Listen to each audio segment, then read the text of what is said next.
Een ding moet die wêreld daar buitekant weet. Ons kan nie sonder vryheid lewe en as dit dan moet, dan sal ons hom vat met die geweld waar dit werk.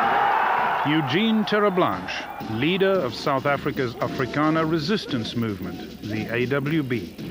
Before the 1994 election that brought Nelson Mandela to power, the AWB wallowed in the symbolism of aggression and white supremacy. Yet Terreblanche's recklessness would help destroy the very system he wanted to uphold.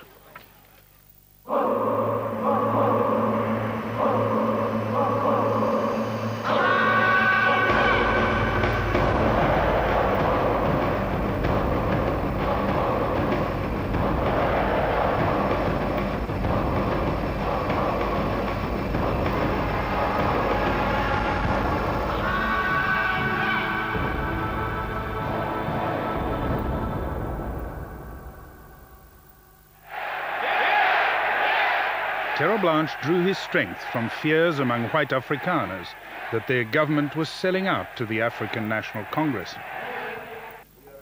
In late 1992, the ruling National Party and the ANC were trying to break a deadlock that had stalled negotiations for 2 years. The National Party was insisting on compulsory power sharing that would give the white minority blocking powers at every level of government. The ANC demanded straightforward majority rule. While the white extremists boycotted the negotiations, the two major players got together. We started having what we call boss berats, that is, talks away in the bush between the ANC and the government to try and thresh out outstanding issues. It was probably for many of our ANC counterparts the first time that they flew in government aeroplanes. It was also significant because it was the first time that we flew together in any aeroplane whatsoever.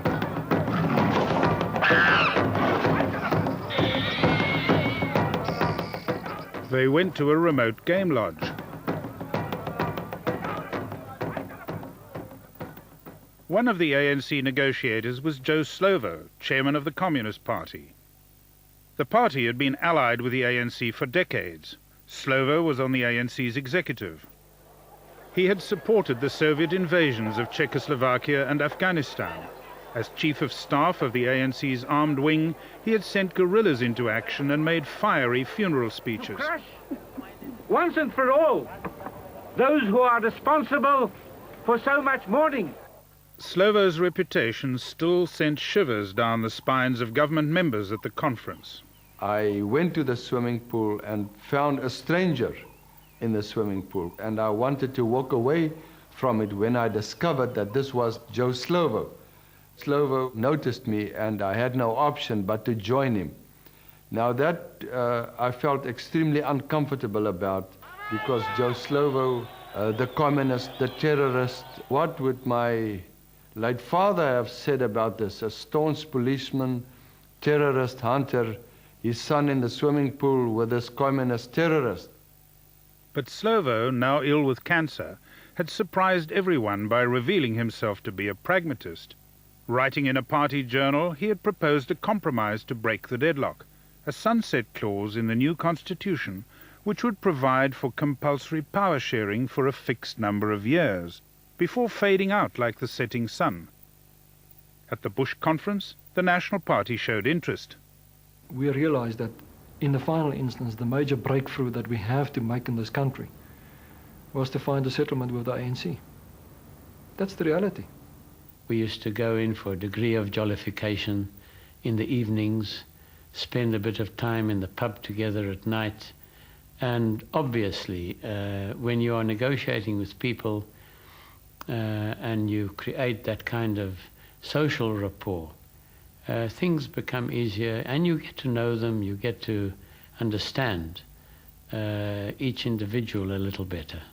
During the conference, tentative agreement was reached on arrangements for organizing a free and fair election. It was the beginning of the process that eventually led us to an agreement and to a new constitution. So Joe Slovo has been very instrumental in advocating a system where we could remove the fears of the minorities in the country and also moderate the arrogance of a majority, of a black majority. Formal negotiations began soon after in the World Trade Center near Johannesburg. The ANC and government agreed that the power-sharing coalition of major parties that would run the country would last for 5 years. Other parties had to accept. There were, at the multi-party talks, 26 parties altogether. But every level-headed South African knew that essentially the settlement would come through what the government and the ANC could agree upon or not. The one had the power and the other one had the majority support. The carve-up between ANC and National Party angered Afrikaners of the right wing, dominated by the Conservative Party. You can see this process of ANC National Party cooperating against the rest. For example, if there's some problems or suddenly there's a veto or something that's just got stuck, then firstly Slovo will pick it up. And you can see he sort of write a small note to Ramaphosa.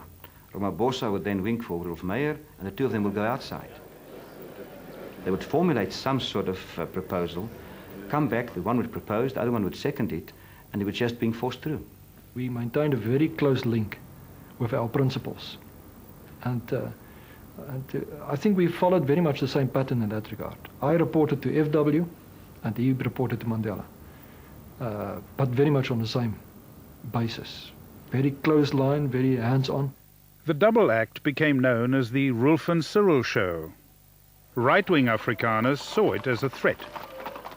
We were sure that one or another time the government will capitulate and hand over the country to the communist forces.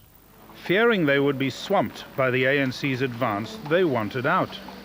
My people, the Afrikaner folk, really has a right, according to international law, to demand some part of this land as their own. You have a place where a Brit can be British. I must have land where the Afrikaner, the Boer, can be a Boer. A more moderate advocate of Afrikaner separatism was Constant Viljoen. He and Terre Blanche both belonged to an alliance of more than 20 right-wing movements, the Afrikaner Volksfront. Viljoen was a former chief of the South African Defence Force and a war hero. In June 1993, after giving notice to the authorities, Viljoen took a petition to the multi-party conference. We were going to hand over at the World Trade Center some demands by the Volksfront. In other words, to have self-determination for the Afrikaner people. That was the intention. The AWB, Avia Beer in Afrikaans, were among the petitioners. Eventually we got news that some of the people entering rather late were harassed at the gate. Some people were pulled out of their cars. It was getting a bit more ugly. Then when the gates went open, the people started moving in, and then people started running. Terre Blanche was leading the AWB contingent. And we tried to stop the crowd in front of the building. I actually ran ahead myself because I realized what was taking place and I was going to stop them, and I did so. I got on top of a pole and I sort of signaled to all the people, and they did stop. And the whole crowd would have stopped in a very orderly manner. And then some AWB members on a vehicle came through. They ignored the warnings to stop.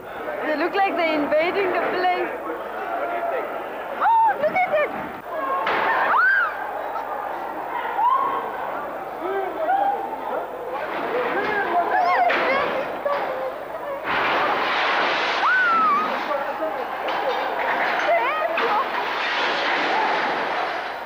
They must shoot them. Speak out of the way.